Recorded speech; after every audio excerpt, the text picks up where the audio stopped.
मैं अपने YouTube channel पर आप सभी का हार्दिक स्वागत अभिनंदन करता हूं। आज की वीडियो में हम पढ़ेंगे संधि। तो सबसे पहले अर्थ। संधि का शाब्दिक अर्थ है मेल या जोड़। संधि का शाब्दिक अर्थ क्या हो गया? संधि का शाब्दिक अर्थ है मेल या जोड़। अब परिभाषा देखेंगे। दो वर्णों के मेल होने पर ध्वनि संबंधी परिवर्तन को संधि कहते हैं। दो वर्णों के मेल होने पर ध्वनि संबंधी परिवर्तन को संधि कहते हैं। जैसे रमा प्लस ईश, इसमें दो वर्ण आए। रमा में आ आया और ईश में ई। इन दो वर्णों के मिलने पर परिवर्तन हुआ ए, हो गया रमेशा।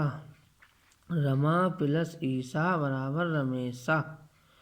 तो यहाँ पर ए परिवर्तन होने से यहाँ संधि हो गई। ऐसे ही विद्या प्लस आलया बराबर विद्यालय। इसमें आ और आ मिलने पर परिवर्तन हुआ, हो गया विद्यालय। विद्यालय शब्द बन गया। अब आ सकता है विच्छेद किसे कहते हैं? विच्छेद का अर्थ क्या है? विच्छेद का अर्थ होता है अलग करना। विच्छेद का अर्थ होता है अलग करना। जो पूर्व स्थिति है रमेशा को रमा प्लस ईशा कर देना विच्छेद कहलाएगा। तो इसे अलग अलग कर देना ही क्या कहलाता है? विच्छेद कहलाता है। तो संधि का अर्थ हो गया, संधि का शाब्दिक अर्थ है मेल या जोड़। इस प्रकार दो वर्णों के मेल होने पर ध्वनि संबंधी परिवर्तन को संधि कहते हैं। अब आता है संधि के भेद। संधि के भेद कहें या प्रकार कहें, एक ही बात है। संधि का भेद या प्रकार एक ही होता है। तो संधि के तीन भेद होते हैं। पेपर में पूछ सकता है संधि के भेद होते हैं। 1 नंबर प्रश्न में पूछ सकता है संधि के भेद होते हैं। तो संधि के तीन भेद होते हैं। या संधि के प्रकार होते हैं। तो संधि के 3 प्रकार होते हैं। संधि 3 प्रकार की होती है। अब वो कौन कौन सी होती है?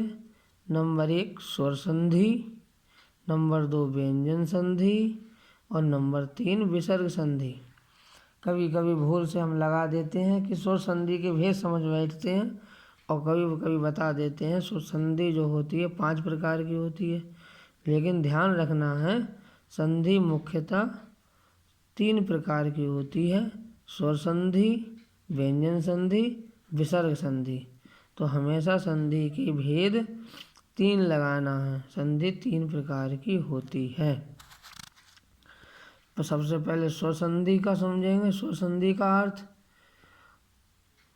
तो स्वर संधि दो स्वरों के मेल से होने वाले परिवर्तन को स्वर संधि कहते हैं। दो स्वरों के मेल से होने वाले परिवर्तन को स्वर संधि कहते हैं। जैसे नदी प्लस ईश बराबर नदीसा। इसमें 2 स्वर आए। नदी में ई आया और ईशा में भी ई आया। तो ई और ई मिलकर बन गया नदीसा।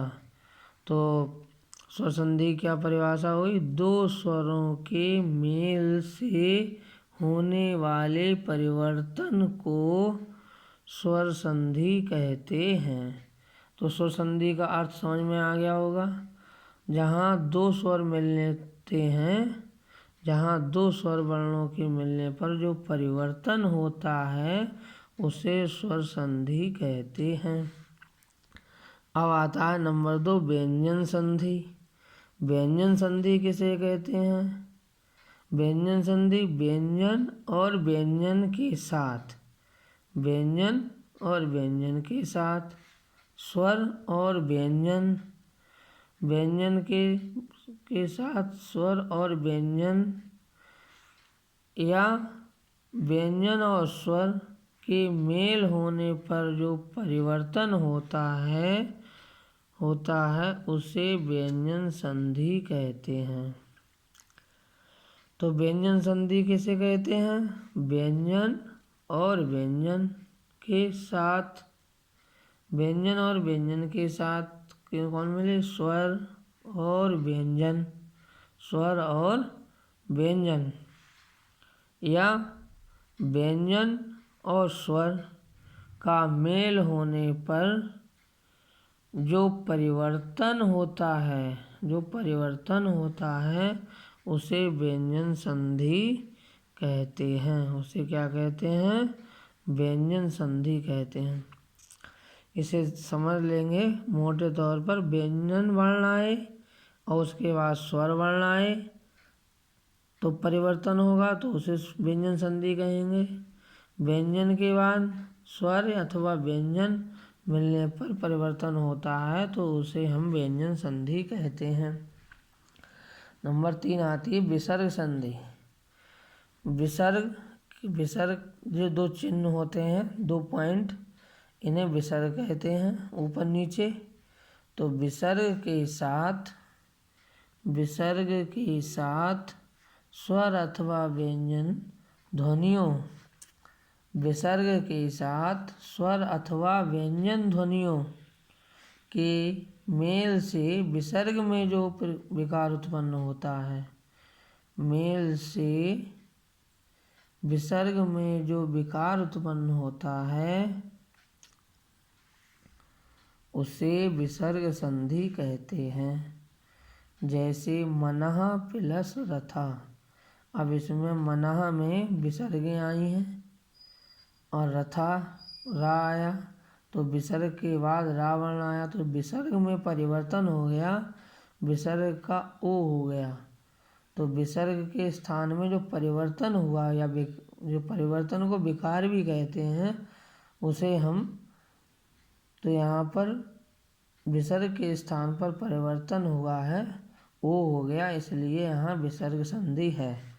तो विसर्ग संधि समझ में आ गई होगी। विसर्ग के साथ स्वर अथवा व्यंजन ध्वनियों के मेल से विसर्ग में जो विकार उत्पन्न होता है उसे विसर्ग संधि कहते हैं। जैसे मनः प्लस रथा बराबर मनोरथा। अब आते हैं स्वर संधि के भेद। स्वर संधि कितने प्रकार की होती है? तो स्वर संधि के 5 भेद होते हैं। स्वर संधि के 5 भेद होते हैं। स्वर संधि के 5 भेद होते हैं। अभी हमने पढ़ा था संधि के कितने भेद होते हैं? तो संधि के 3 भेद होते हैं, स्वर संधि, व्यंजन संधि, विसर्ग संधि। लेकिन अब आ जाए पेपर में स्वर संधि के कितने भेद होते हैं? तो स्वर संधि के 5 भेद होते हैं, अर्थात स्वर संधि 5 प्रकार की होती है। नंबर 1 दीर्घ संधि, नंबर 2 गुण संधि, नंबर 3 यण संधि, नंबर 4 वृद्धि संधि, नंबर 5 अयादि संधि। तो इस प्रकार स्वर संधि के 5 भेद हो गए। दीर्घ संधि, गुण संधि, यण संधि, वृद्धि संधि, अयादि संधि। तो 5 भेद हो गए स्वर संधि के। स्वर संधि 5 प्रकार की होती है। तो अब इन संधियों में सबसे पहले पढ़ेंगे हम यण संधि। कौन सी संधि? यण संधि। सूत्र होता है इसका इको यणचि। सूत्र है इको यणचि। इस सूत्र को ध्यान कर लेंगे। इको यणचि इसका सूत्र है, इको यणचि। नियम नियम क्या है या परिभाषा क्या है यण संधि की? यदि ह्रस्व या दीर्घ, ह्रस्व कहते हैं छोटे के लिए, यदि ह्रस्व या दीर्घ ई ऊ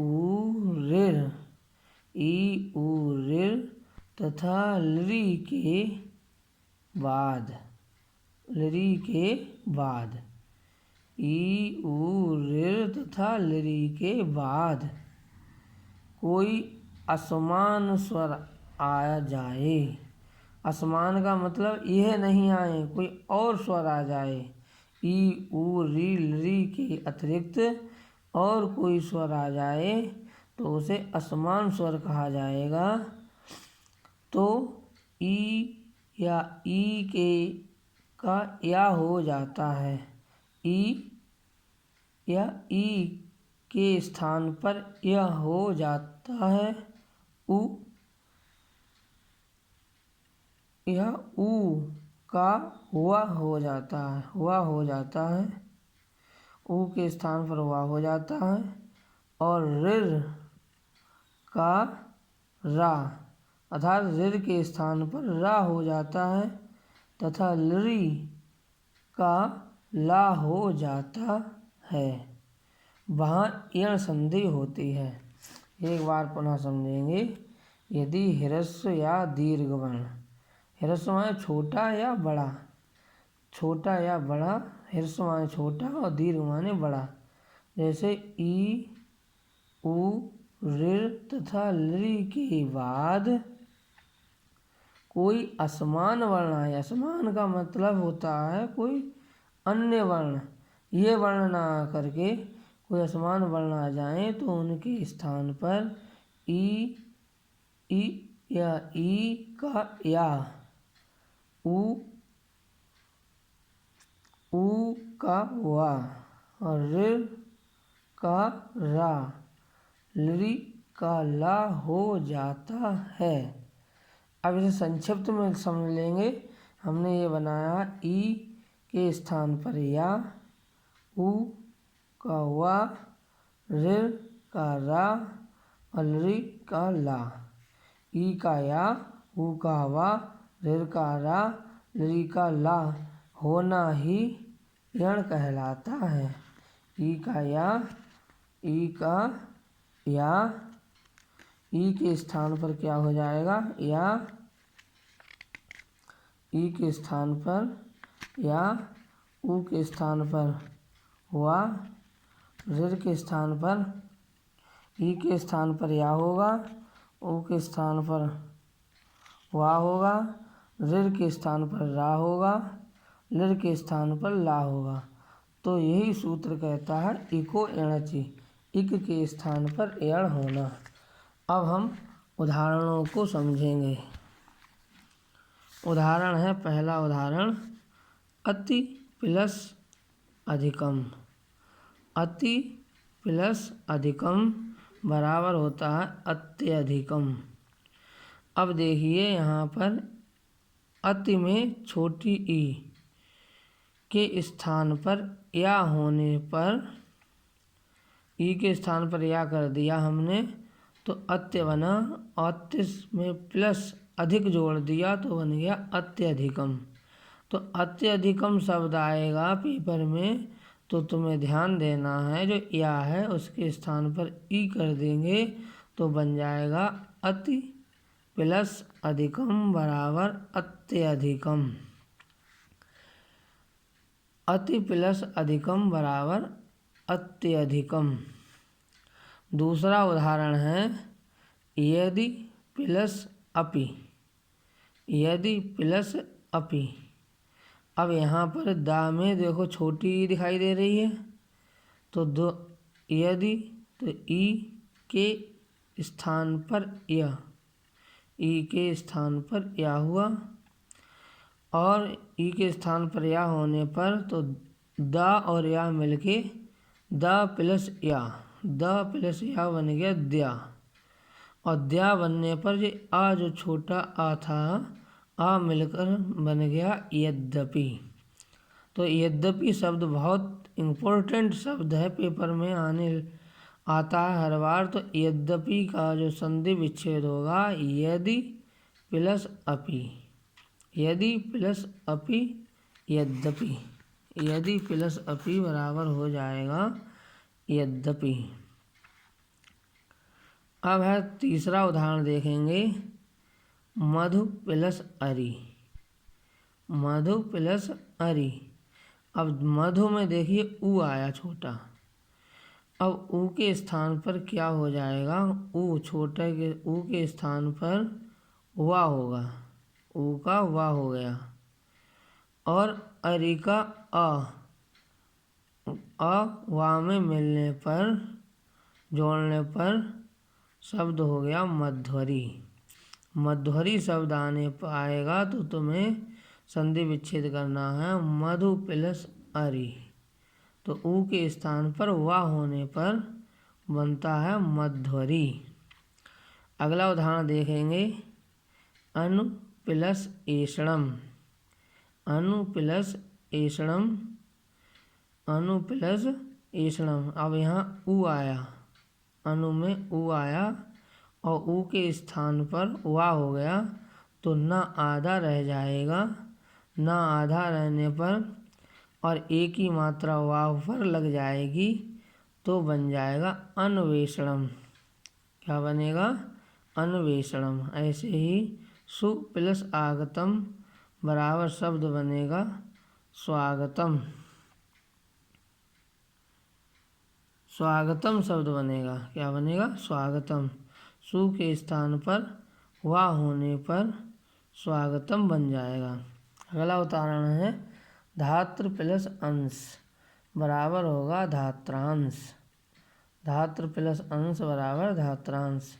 यहाँ ऋर के स्थान पर रा हो गया, ऋर के स्थान पर रा हो गया, इसीलिए धात्र में ऋर है, ऋ के स्थान पर रा होने से धात्र प्लस अंश बनेगा।